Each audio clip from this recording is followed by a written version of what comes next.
Hey everybody, Scout Crafty here again. It's Mishmash Monday. Hope you all had a great weekend. We got a lot of stuff to get to today, just some things and moshing along, a lot of different subjects. I know a lot of you like that. On last episode, we spoke about a couple things. We're going to touch on that real quick, but one of the things we spoke about was Thunderbirds, the Jerry Anderson TV series, and a lot of you had some great memories of not only Thunderbirds, but Fireball XL5 and Supercar and all the other series that he made. So that was a lot of fun to hear you reminisce about stories. You know, it's funny, when I'm making this video, I'm looking at a marionette puppet right behind the camera here.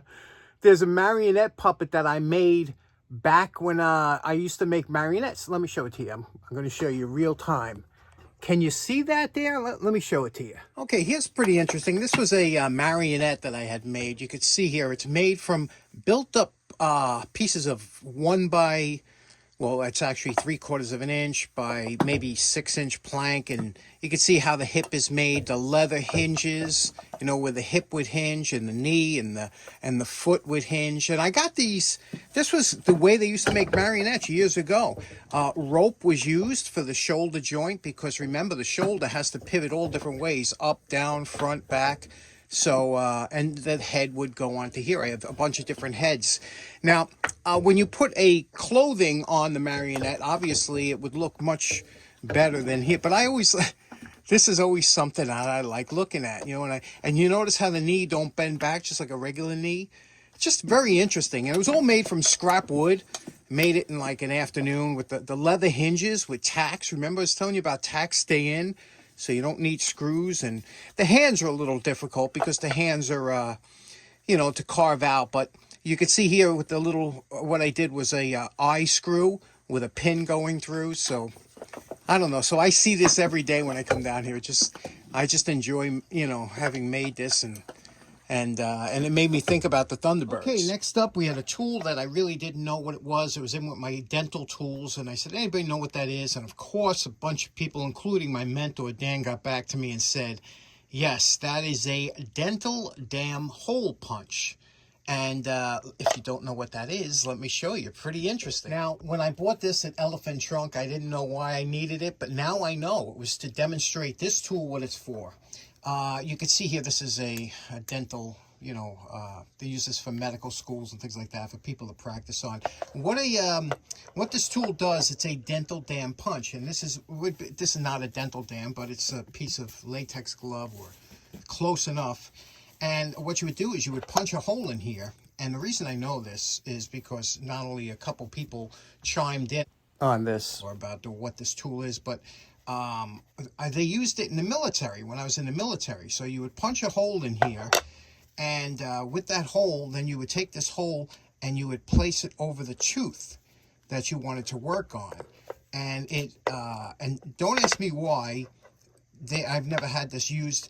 These gloves will probably rip when I try, but they don't do this but it would go something like that, okay? So now this would just, the tooth, like you can see here, that crown or whatever, and you would work just on here, and I guess they can concentrate on that tooth, I don't know. But that's what this is for.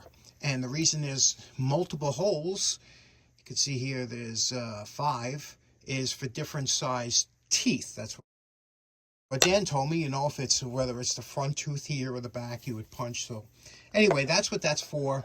Interesting tool. Never saw it in one of these before, but now we know what it is. Pretty cool. Next up real quick, remember I told you last week everybody was throwing stuff. I found this in front of the same house I found, well, the same night I found the heater.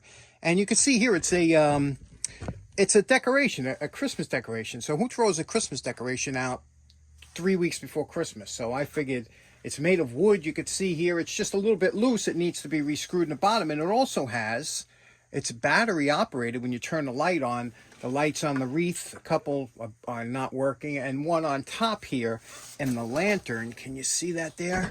That one lights up too. So I said, you know what? I'm just going to fix it until Christmas is over, and then I'm going to throw it in the garbage. But I'll throw it in the garbage after Christmas. Okay, here we go, all fixed up, and you can see what we did on the bottom here. I took off all the lights that were on there because I'm not going to use that with the battery lights and whatnot.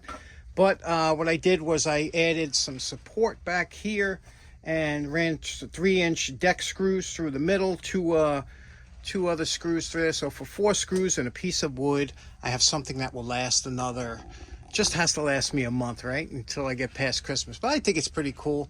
And it's even got little buttons in there and a scarf. You know, I hate to see stuff like this thrown out before the season. You know, I got all these great Christmas blow molds, but I dare to put them out because, you know, living in the city, things tend to walk, if you know what I'm talking about.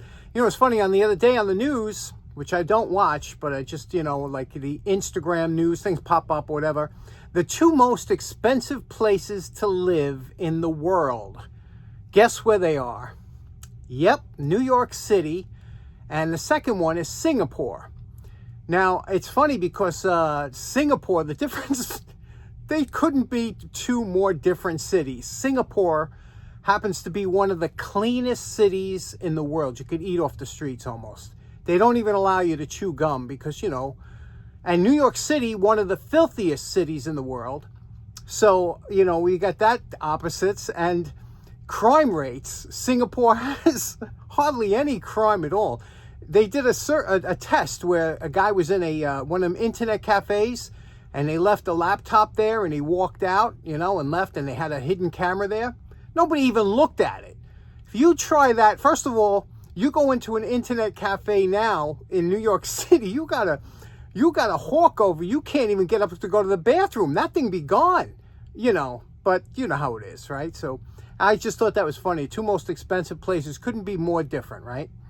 Okay, let's go upstairs. I gotta put up some Christmas decorations upstairs. Let me show you. Okay, here we are up in the attic, and you could see here I do a little bit of Christmas decoration at the end. I flipped that Santa around. Let me show you. Now, this is the attic window. I have a bunch of these Santa blow molds, but what I do is I flip him around so he faces outside. I'll show you what that looks like. And that's what we like to see, Santa all happy in the attic. Okay, now that all the decorating's done, we can get down to business. What you see here is a lot I picked up on eBay for $10.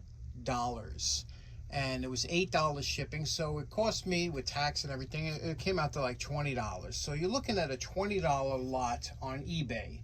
And believe it or not, I was looking for particularly one pair of pliers, and that's these pair. Channel Lock made a pair of these type pliers with the cutters in here, and they're kind of rare and hard to find. This one here, I don't see a name on it, but you know how we can clean these up. So the longer type slip joint with the cutters, you don't see them too often. But so when I was looking for, and these alone go for that kind of money. So and then when you see a really nice pair of 357 nippers Channel Lock, it was a good deal. This is a West Germany little pry bar here. You can see here Omega Tools from West Germany. So that's a nice little find. And this is a brake tool, a Herbrand, I believe. Let's see. Yeah, Herbrand. And so it was a really good deal, right? But 2 things that we were talking about here, these pliers here, you don't even realize. This one here, one of the subscribers was asking about the hose clamp pliers, about maybe making a pair of regular slippers into hose clamp pliers. And you can see how it has the groove in the, can you see that? The groove in the top, the groove in the side, and that's meant for those spring type hose clamps. This pair of pliers here looks like, you know, unassuming, but it's a Toyota Japan pliers, and these are quite collectible because they go into the Toyota kits. But these 2 here, this one here, these are both Bell system. Can you see that there? Bell system, okay? And I figured today we're going to concentrate on this one here. This one is a 932-6. Can you see that? 932-6. Let me tell you a little bit about these, clean them up a little bit, and tell you what they're about.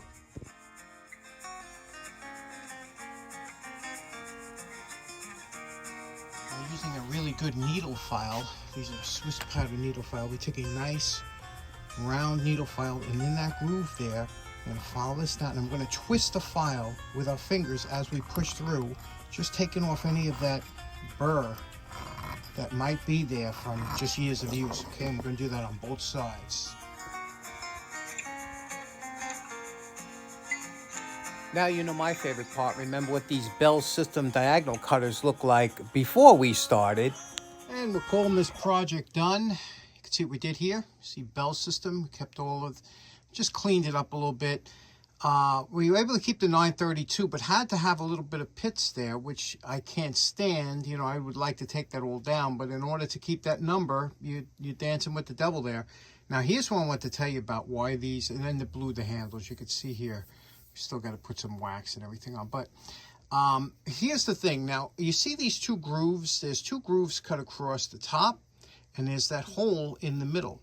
That is from the factory. That is a stripping hole, and they weren't put on all the pliers, but the Bell System, some of them, they had them. And in these little grooves here, there's little, if you look real close, you could see that profile. There's a little cutting line there. I think that's to strip the wire. You pass it through there. So very interesting. Again, like I said, the Bell System had their own specifications for their tools. Cleaned this one up very nice. Let me show you how it works. Now this gauge wire is just a little bit thick for these pliers, but you can see here, I'm going to cut, you know, you would cut here, and you see how nicely it cuts, but you don't want to cut where that circle is. So you see how they put that little hole a little bit up, because you could still cut at the very bottom, you know, you could still cut at the very bottom, but most of your cuts with diagonals are going to be near that sweet spot, which is up here. Now, if you had to strip some wire, like you put it in that hole area and give it a little turn, and you could strip the wire. You could see here, wire is nice and stripped, and you could see, so that hole will give you a little bit of a relief around the wire, the strand. So very nice little pair. You don't see these too often, especially with the hole. A lot of times people think that hole on these pair are done by cutting a live wire. It's not. If you look real close, you could see the factory, you see that? The factory drill out there on both sides, and real nice. And I thought that's the first thing I thought. I said, oh, somebody cut a live wire. Pretty interesting, right? Now, this is what it looks like when you cut either a live wire or you cut a harder material than the pliers are meant for. You'll get an uneven, asymmetrical, you know, cut like that. Sometimes it'll burn a hole in there, and you'll see some remnants of electricity. But these are a pair from Tommy Carolla just for fooling around. These he was ready to toss, but we always like to see if we can bring it back, or maybe make a special grind or something out of these, you know. Okay, so in closing, there we go. A little bit of a Monday mosh for you. And I have to tell you, I was out the other day. I had such a good night because I went out, my little possum buddy. I love that guy so much. He was out there, and Pipes was out there. Pipes is one of my favorite cats, and he's out there. He loves that possum, and he, you know, the possum, though, they don't see too good. So he goes up to Pipes, he gives him a little sniff, and then he gets all worried. But Pipes likes him, you know. All the cats do. For some reason, they like the possum. They think that they're their kind of slow brother, you know. You know what I'm talking about. Anyway, thanks so much for tuning in. Hope you have a great week. Take care now. Bye-bye.